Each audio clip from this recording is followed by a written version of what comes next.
शाम के 5 बज रहे थे। उसी वक्त मेरा मोबाइल बज उठा। सामने विक्रम था। हमेशा की तरह वो प्यार से बोला, जाने मन क्या कर रही हो? मैंने कहा, कुछ नहीं, बस अब ऑफिस से निकलकर बीटी जाऊंगी। तुम क्या आ रहे हो? और सामने से जो सुना उस पर विश्वास नहीं हुआ। विक्रम बोला, जान पैकिंग कर लो, हम घूमने जा रहे हैं। आज फ्राइडे है, मंडे भी ऑफ है और ट्यूसडे की मैं छुट्टी ले लूँगा। तुम बस पैकिंग करो और रास्ते के लिए कुछ खाना पैक करवा लेना, मैं जल्दी पहुंचता हूँ। विक्रम भी ना सरप्राइज कर देता है कभी कभी। पिछले 1 महीने से इसी बात पर हमारी बहस चल रही थी। मैं उसे कह रही थी, लॉन्ग वीकेंड आ रहा है, प्लान बनाओ, पर उसने अपने घर जाने की रट लगा रखी थी। हम दोनों ही गुड़गांव में जॉब करते थे, अलग अलग पीजी में रहते थे, हफ्ते में 3-4 बार मिल लिया करते थे, पर वीकेंड पर विक्रम का घर जाना ज़रूरी ही था। उसके पेरेंट्स उसका रास्ता देखते थे। मेरा अपना कहने को कोई नहीं था, पर चाचा ने ही मुझे बचपन से पढ़ा लिखा दिया था। जल्दी से सब ज़रूरी चीज़ें पैक की, अपने वॉकिंग शूज़ कसे और रेडी हो गई। तभी फ़ोन पर मिस्ड कॉल यानी विक्रम आ गया। मैंने जल्दी ही सामान गाड़ी में रखा और बैठते ही विक्रम को चूम लिया। वह भी बहुत खुश हो गया। उसने कहा, रूबिन, बी रेडी, हम एंजॉय करेंगे। हम पूरी रात ड्राइव करते रहे और जो सुबह की पहली किरण निकली, हम उत्तराखंड के एक छोटे से हिल स्टेशन पे पहुंच चुके थे। वहां हमने थोड़ा घूम घाम कर देखा। हमें रहने के लिए नदी किनारे एक शांत सी कॉटेज मिल गई। रूम बहुत बढ़िया था, बड़ी बड़ी खिड़कियाँ और सामने खूबसूरत नदी। विक्रम जानता था मुझे क्या पसंद है। हमने जल्दी से फ्रेश होकर पहले अपनी नींद पूरी करने का प्लान बनाया, पर बिस्तर पर आते ही वो रोमांटिक मूड में आ गया। और फिर जो नींद आई, मेरी आंखें 3 बजे के लगभग खुली। विक्रम अभी भी सो रहा था। मैंने उठकर कपड़े पहने और खाने के लिए कुछ ढूंढने लगी। तभी मुझे लगा जैसे कोई गुनगुना रहा है। मैंने दरवाज़ा खोला तो लॉबी की आखिरी हिस्से में बड़ी सी खिड़की पर एक लड़की अपना सिर टिकाए खोई हुई सी गुमसुम सी खड़ी थी। उसकी पीठ मेरी ओर थी और उसके बाल घुंघराले बिखरे हुए, बिल्कुल काले। मुझे लगा यहाँ कोई और भी है। चलो अच्छा है, साथ में कोई अपनी उम्र का तो है, ट्रैकिंग में मज़ा आएगा। तभी विक्रम ने मुझे आवाज़ दी, जान कहाँ गई? तभी उस लड़की ने मुड़कर मुझे देखा। वो बहुत गोरी थी। मुझे देखकर वो मुस्कुरा दी। मैंने भी मुस्कुराकर उसका प्रत्युत्तर दिया। हम तैयार होकर लगभग 4 बजे के करीब कस्बे की ओर निकले। मैं और विक्रम दोनों भूख से परेशान थे। आगे कुछ दूरी पर एक छोटा सा ढाबा दिखा। वहां हमने चाय और आलू के पराठे खाए। ढाबे का मालिक एक छोटा सा आदमी था। वो कहने लगा, आप लोग कहाँ रुके हो? हम लंच बॉक्स भी भेज सकते हैं। हमने जब बताया कि हम कहाँ रुके हैं, तो उस बूढ़े और ढाबे के 2-3 लोगों की आंखें फैल गईं। कोई कुछ बोला तो नहीं, पर कानाफूसी होने लगी। मुझे थोड़ा अजीब लगा, पर हम उस वक्त वहां से निकलकर नीचे बाजार की तरफ घूमने निकल गए। आते वक्त रात का खाना पैक करवा हम कोई 7 बजे के लगभग कॉटेज पहुंचे। मैंने मेन गेट पर शिबू को देखा। वह कॉटेज का केयर टेकर था। उसने बताया, यहाँ सिर्फ ब्रेकफास्ट और चाय ही मिल सकती है, पर पीछे की तरफ किचन है जहां आप खुद खाना बना सकते हैं। विक्रम उससे आसपास घूमने की जगह पूछने लगा और मैं रूम की तरफ बढ़ चली। लॉबी पर पहुंचते ही मुझे ठंडी हवा का एहसास हुआ। मैं चाबी अभी हॉल में लगा ही रही थी कि मुझे साथ के कमरे से धीमी संगीत की आवाज आई, बहुत ही मधुर पर उदास सा। मुझे अचानक वो लड़की याद आ गई। पीछे पीछे विक्रम था। वो कहने लगा, अंदर चलो, यहाँ क्यों खड़ी हो, एक राउंड और हो जाए। उसकी आंखों में शरारत थी। मैं बस उसकी आंखों में खो गई। मैं उससे दीवानों की तरह प्यार करती थी। मेरे लिए सिर्फ वो ही तो था। उसका प्यार जिस शर्त में मिले मुझे मंजूर था। उस रात में बहुत सुकून से थी, विक्रम की बाहों में। बाहर किस पहर बारिश शुरू हो गई, पता ही न चला। मुझे प्यास लगी थी। फोन उठाकर देखा तो रात के 2 बज रहे थे। बारिश की रिमझिम और रात का सन्नाटा अलग ही दुनिया लग रही थी। मैंने विक्रम को देखा। वो किसी छोटे बच्चे की तरह सो रहा था। मैंने उठकर खिड़की खोली और बारिश की बूंदों को अपने चेहरे पर महसूस करने लगी। तभी साथ वाले रूम से किसी की रोने की आवाज आने लगी। कोई आदमी जोर जोर से बोल रहा था और कोई लड़की रो रही थी। उनकी आवाज स्पष्ट नहीं थी, जैसे दबी दबी सी थी। खिड़की बंद करने की आवाज से विक्रम भी उठ बैठा। कहने लगा, रूबिन, तुम रात को खिड़की क्यों खोल रही हो?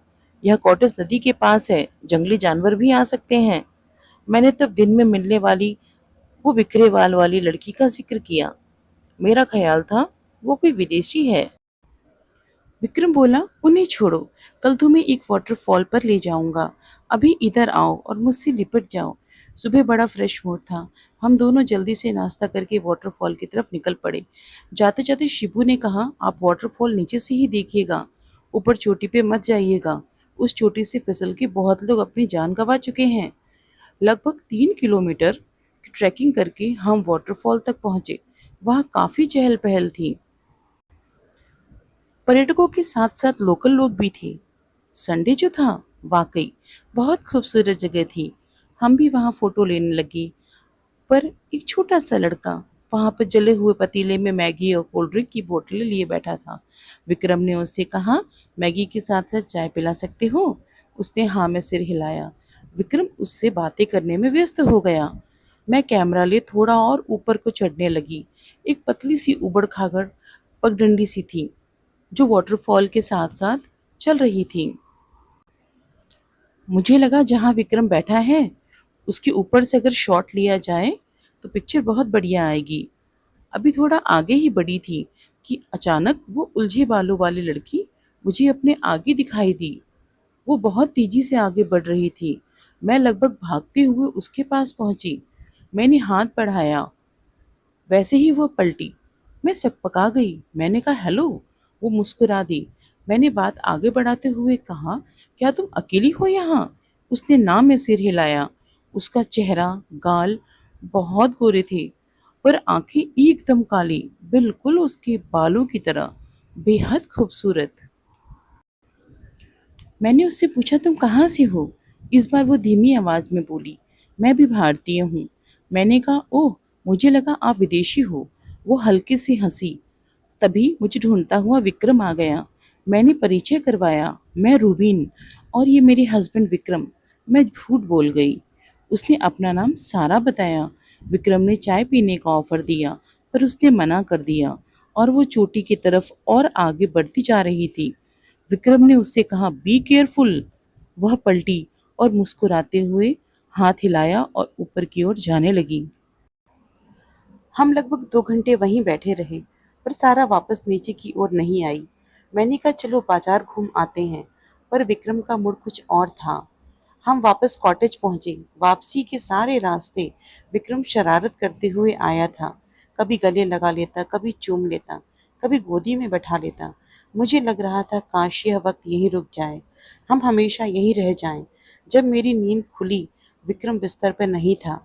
मैं कपड़े पहनते हुए उसे आवाज़ देने लगी, पर कोई जवाब नहीं आया। विक्रम कहीं भी नहीं था। बाहर लॉबी में कुछ आवाज़ आई। मैंने दरवाज़ा खोला तो विक्रम बाहर खिड़की के पास खड़ा था, जहाँ मैंने सारा को पहली बार देखा था। उसी तरह से टिकाए हुए, बाहर देखते हुए। जनाब, कहाँ खो गए? विक्रम पलटा और बोला। मुझे कोई उदास सी धुन सुनाई दी। उसका पीछा करते करते यहाँ आ गया। साथ वाला दरवाज़ा हल्का सा खुला हुआ था। मुझे जिज्ञासा हुई, सारा वापस आई कि नहीं। मैंने देखा तो रूम बिल्कुल खाली था। पलंग पे एक भी सिलवट नहीं थी। पर्दे लगे हुए थे। मुझे लगा शायद सारा चली गई है। हमने डिसाइड किया आज डिनर खुद ही बनाएंगे। विक्रम ने शिबू से चिकन और वोडका ले आने को कहा। हमने कॉटेज के आंगन में आग जलाई, साइड में ही चूल्हा मंगवा लिया। वोडका देख शिबू भी हमारे साथ बैठ गया। मैं चिकन पकाने लगी। रात बढ़ती जा रही थी। शिबू 2 पैग लगाने के बाद सेंटी हो गया था। कहने लगा, बाबूजी, हमें भी दिल्ली ले चलो, अपने पास रख लेना, सेवा कर देंगे। विक्रम उसे समझाने लगा, अरे तुम तो जन्नत में रहती हो, यही काम करो और आराम से रहो। आज तो कॉटेज में हम अकेले ही गेस्ट हैं। शिबू ने कहा, साहब, पिछले कुछ महीनों से आप ही अकेले गेस्ट हो। मैं और विक्रम एक दूसरे की शक्ल देखने लगे। हमने कहा अच्छा एक कपल और भी था हमारे साथ वाले रूम में। आदमी को तो देखा नहीं पर लड़की से मैं कॉटेज और फिर वाटरफॉल पर भी मिली थी। क्यों झूठ बोलते हो? शिबू का चेहरा सफेद पड़ गया। वो कुछ नहीं बोला। विक्रम ने कहा क्या हुआ? शिबू अपना गला साफ करते हुए बोला साहब मैं अपनी माँ की कसम खाता हूँ आप यहाँ अकेले ही गेस्ट हो। आप आ गए नहीं तो मैं खुद अपने गांव जाने वाला था। मैंने कहा फिर वो लड़की कौन थी? कहाँ से आई? शिबू ने बताया इस कॉटेज के बारे में बहुत सी कहानियां फैली हुई हैं। यहाँ बहुत पहले अंग्रेजों के जमाने में किसी साहब बहादुर का घर था और यहाँ कुछ मौतें हुई हैं। तब से आसपास के लोग यहाँ आवाजें सुनने लगे। कभी कोई उदास सी धुन, कभी कोई लड़की की गाने की, कभी कोई रोने की। मेरा यह सुनकर खून जम गया। पर शिबू हमें सांत्वना देते हुए बोला साहब मैंने तो आज तक ऐसा कुछ नहीं देखा न सुना। मैं तो रोज यहीं रहता हूँ, कभी कुछ नहीं देखा। डिनर जैसे जैसे निपटा के हम दोनों रूम में आ गए। विक्रम मुझे ढांढस बंधाते हुए बोला चर्सी है। कहाँ इसकी बातों पे आ रही हो? पर अंदर से वो भी डरा हुआ लग रहा था। वोडका उतर चुकी थी और नींद भाग गई थी। मैं और विक्रम इधर उधर की बातें करते हुए टाइम बिता रहे थे। रात के 10 बज रहे थे। बारिश शुरू हो गई। उसने माहौल को और बोझिल बना दिया था। बातें करते करते हम कब सो गए हमें पता ही नहीं लगा। रात के किसी वक्त मुझे लगा जैसे मेरे ऊपर कोई झुका हुआ है। मैंने आंखें खोली तो सारा थी। सारा कंधों से पकड़कर मुझे उठा रही थी। मेरा नाम बार बार पुकार रही थी। उसकी आवाज किसी कुएं से आती हुई लग रही थी। मैं हड़बड़ाकर उठी। सारा मेरा हाथ पकड़कर मुझे खींचती हुई अपने साथ ले जाने लगी। डर के मारे मेरे गले से आवाज तक नहीं निकल रही थी। मैंने पीछे मुड़कर देखा। विक्रम बिस्तर पर ही था। सारा मुझे साथ वाले कमरे में ले गई। उस कमरे की शक्ल ही बदल गई थी। हॉल के कोने में बड़ी सी चेयर पर एक अंग्रेज रोबीला सा आदमी बैठा हुआ वॉलन बजा रहा था। उदास धुन थी। उसकी आंखें बंद थीं। सारा उसके पैर के पास जाकर बैठ गई। वो रोने लगी। सारा ने उसका हाथ अपने हाथ में लिया और कहने लगी प्लीज अल्बर्ट डोंट गो, मुझे मत छोड़ो। पर उस आदमी पर कोई फर्क नहीं पड़ रहा था। सारा का चेहरा लाल हो गया था। अचानक वो आदमी खड़ा हुआ और मेरी ओर बढ़ने लगा। मैं जड़ थी। जैसे मेरी आंखों के सामने कोई पिक्चर चल रही थी। तभी सारा के हाथ में न जाने कहां से बंदूक आ गई। सारा फिर बोली अल्बर्ट स्टॉप। पर वो आदमी आगे बढ़ता ही जा रहा था। और फिर एक धमाका और ढेर सा धुआं। तब पहली बार मेरे गले से चीख निकली। विक्रम और शिवू भागते हुए मेरे पास आए। मैं उस कमरे में जड़ खड़ी हुई थी और लगातार चीखे जा रही थी। वहां कुछ भी नहीं था। विक्रम मुझे उठाकर अपने कमरे में लाया, मुझे पानी पिलाया। मैं पसीने से भीगी हुई थी। वो बार बार मुझसे पूछ रहा था क्या हुआ बोलो ना। पर मैं कुछ बता नहीं पा रही थी। फिर कब मैं बेहोश हो गई पता नहीं लगा। जब मेरी आंखें खुली सवेरा हो गया था। विक्रम परेशान सा मेरे सिरहाने बैठा हुआ था। रूम के दूसरे कोने में शिबू दीवार से सिल लगाकर ऊँग रहा था। मैंने उठने की कोशिश की तो विक्रम ने मेरी मदद की। ऐसा लग रहा था जैसे मैं सदियों से बीमार हूँ। बहुत कमजोरी लग रही थी। शिबू को विक्रम ने कॉफी बनाकर लाने को कहा। फिर मुझे बाहों में भरते हुए कहा क्या हुआ था रूबिन, तुम रात को वहां क्यों चली गई थी? मैंने सारी बातें बता दी। विक्रम सुनकर सन्न रह गया। उसने जैसे तैसे पैकिंग की, मुझे सहारा देकर तैयार कराया और हम निकल पड़े। कॉटेज से जैसे जैसे दूर जा रही थी, मेरे शरीर में जैसे जान आती जा रही थी। हम बाजार में पहुंच गए। विक्रम ने उस छोटे से ढाबे पर गाड़ी रोक दी।